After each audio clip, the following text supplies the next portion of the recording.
kita sama-sama. Tepuk Islam. Muhammad, kitabku, Al-Quran, kiblatku, Ka'bah, temanku, muslimin, musuhku, setan. Di negeri Mekah. Sebentar. Nah,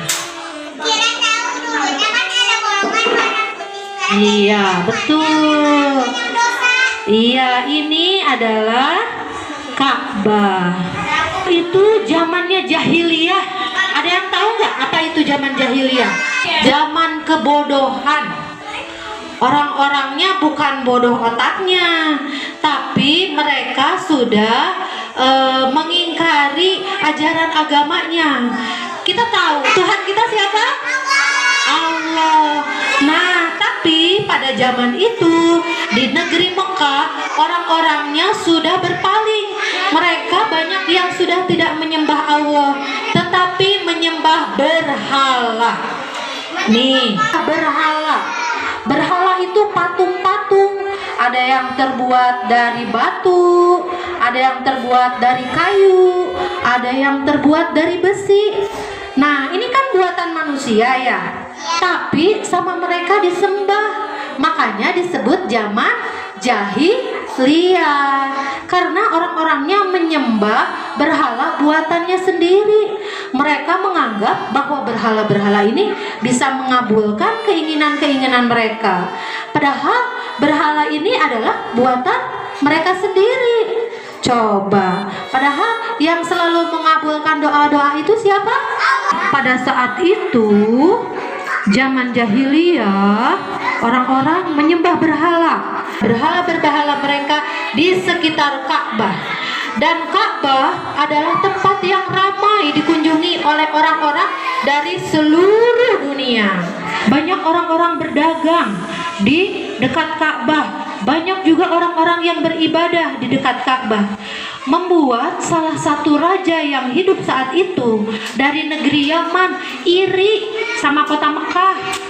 Ih, katanya, kenapa ini kota Mekah rame-rame amat ya? Banyak orang datang ke sini. Nah, ini dia raja. Raja apa? Raja Abraha ini dia tinggalnya di negeri Yaman. Dari seluruh dunia ke kota Mekah, apalagi ke Ka'bah. Kata Raja Abraha, aku ini kan raja yang berkuasa. Kenapa mereka tidak mau datang ke negeriku? Padahal aku sudah membangun tempat ibadah yang lebih besar daripada Ka'bah. Tapi kenapa orang-orang kok tidak mau datang ke kotaku? Kalau begitu aku mau serang saja Ka'bah. Lalu Raja Abraha mengumpulkan pasukan-pasukannya dan juga pasukan-pasukan gajah. Lalu mereka berencana menyerang Ka'bah. Nah, ini dia. Banyak sekali dan besar-besar. Prajurit-prajuritnya juga banyak. Nah, mereka berniat akan menyerang Ka'bah. Nah, di bawah mereka menyiapkan pasukannya yang terkuat, juga menyiapkan gajah-gajahnya. Lalu gajah-gajahnya berperintahkan untuk menyerang Ka'bah. Gajahnya datang beserta pasukannya. Kata Raja Abraha, ayo pasukanku, serang itu Ka'bah, kita hancurkan Ka'bah.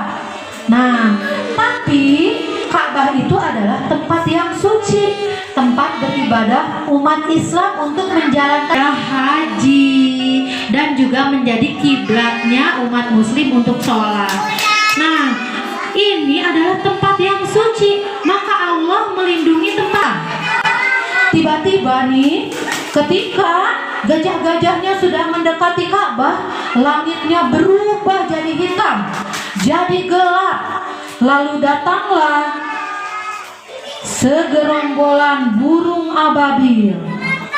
Nah, burung ababil ini menyerang balik ini gajah-gajahnya. Nah, seperti yang diceritakan dalam surat Al-Fil. Siapa yang tahu surat Al-Fil? Nah, surat Al-Fil itu adalah artinya gajah. A'udzubillahi minasyaitonirrajim. Bismillahirrahmanirrahim. Alam taro kaifa fa'ala rabbuka bi ashabil fil. Alam yaj'al qaidahum fi tadlil wa arsala alaihim tayran ababil tarmihim bihijaratin min sijil faja'alahum ka'asfim ma'kul. Artinya, coba dengarkan. Tidakkah engkau tahu Muhammad, perhatikan bagaimana Tuhanmu telah bertindak terhadap pasukan gajah. Bukankah dia telah melakukan tipu daya mereka dan sia-sia? Dan dia mengirimkan kepada mereka burung yang berbondong-bondong. Nah, ini burungnya nih, yang melempari dia dengan batu dan tanah liat yang dibakar. Ini namanya burung ababil. Burung apa? Nah, burung ini dikirim oleh Allah untuk menyelamatkan Ka'bah dari serangan gajah-gajahnya Raja Abraha. Ya. Nah, ayat terakhirnya, sehingga mereka dijadikannya seperti daun-daun yang dimakan ular. Nah, ketika gajah-gajahnya mau menyerang Ka'bah, datanglah burung ababil. Di mulut mereka membawa batu-batu yang terbakar, batu-batu neraka yang amat panas. Bunyinya ciat, ciat, ciat, ciat. Lalu mereka melemparkan batu-batunya yang panas dari mulut mereka ke gajah-gajah yang akan menyerang Ka'bah. Dilemparkan oleh burung-burung itu sampai gajah-gajahnya mati dan hancur. Simpan sini ya. Nah, akhirnya gajah-gajahnya mati. Nah, gajah-gajahnya mati, termasuk juga Raja Abraha, karena diselamatkan oleh Allah Ka'bahnya. Nah, gajah-gajahnya mati diserang burung ababil. Nah, itulah ceritanya. Kenapa tahun itu disebut tahun gajah? Karena ada peristiwa besar, yaitu Raja Abraha dan pasukan gajah akan menyerang Ka'bah, tetapi digagalkan oleh Allah dengan mengirimkan burung apa? Ababil. Nah, itu kita kembali lagi ke Nabi Muhammad. Ada yang tahu Nabi Muhammad lahirnya bulan apa? Rabiul Awal. Ada yang tahu tanggalnya tanggal berapa? Tanggal 12 Rabiul Awal. Tahunnya tahun gajah. Nah, pada saat ada Siti Aminah dan Abdullah. Mereka ini adalah calon orang tua dari Nabi Muhammad. Nah, ini Siti Aminahnya sedang hamil atau sedang mengandung. Berarti di perutnya ada apanya? Ada bayinya. Nanti siapa nih yang dilahirkan oleh Siti Aminah? Ya, pedagang besar juga. Nah, waktu itu dia pergi untuk berdagang. Dan tiba-tiba Abdullahnya jatuh sakit sampai meninggal. Nah, bapak Abdullahnya itu meninggal. Padahal istrinya Siti Aminah sedang mengandung anak. Siti Aminahnya sedih sekali. Ya Allah, suamiku meninggal.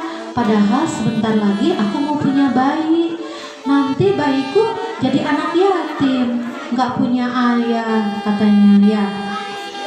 Tidak lama kemudian, pada tanggal 12 Rabiul Awal tahun gajah, hari Senin. Hari apa?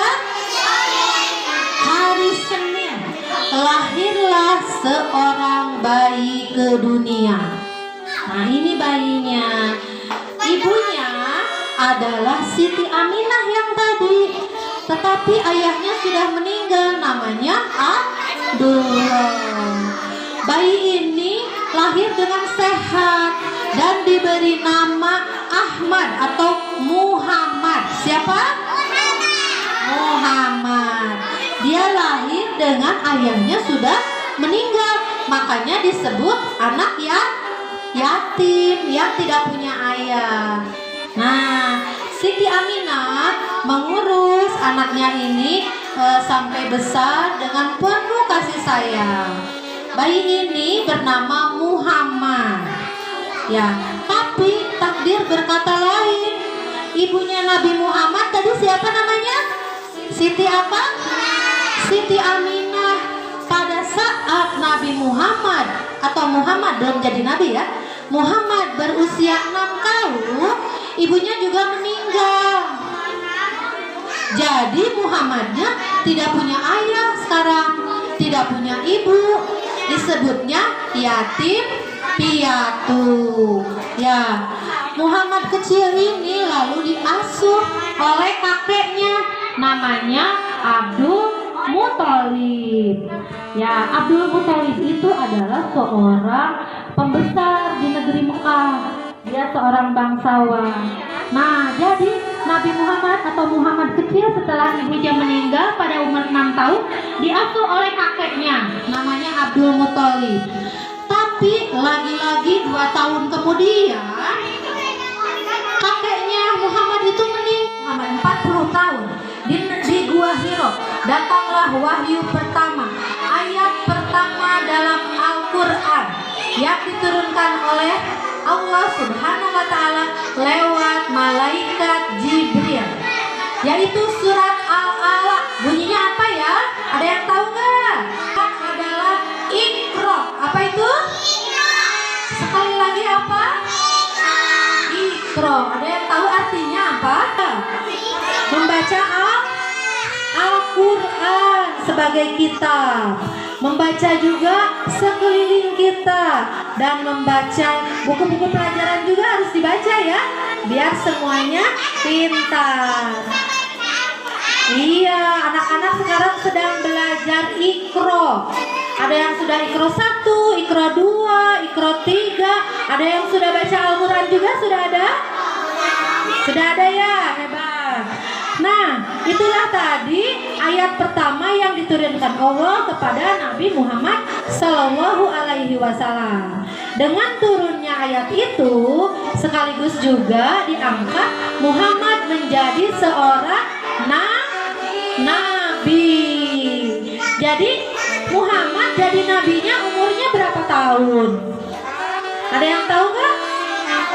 40 tahun. Muhammad menjadi nabi ketika umurnya 40 tahun. Nah, itulah sedikit cerita yang bisa Bunda sampaikan tentang kelahiran nabi kita siapa? Nabi Muhammad Sallallahu Alaihi Wasallam. Apa sih yang perlu kita teladani dari Nabi Muhammad? Yang perlu kita contoh dari Nabi Muhammad apa ya? Nah, betul, sifat-sifatnya menjadi orang baik, sifat-sifatnya yang jujur, dan sifat-sifatnya yang terpercaya, supaya kita juga seperti Nabi Muhammad menjadi orang yang al-amin atau terpercaya. Alhamdulillah, dongengnya sudah selesai. Nah, setelah mendengar cerita ini, anak-anak Bunda harapkan jadi tahu bagaimana cerita kelahiran Nabi Muhammad.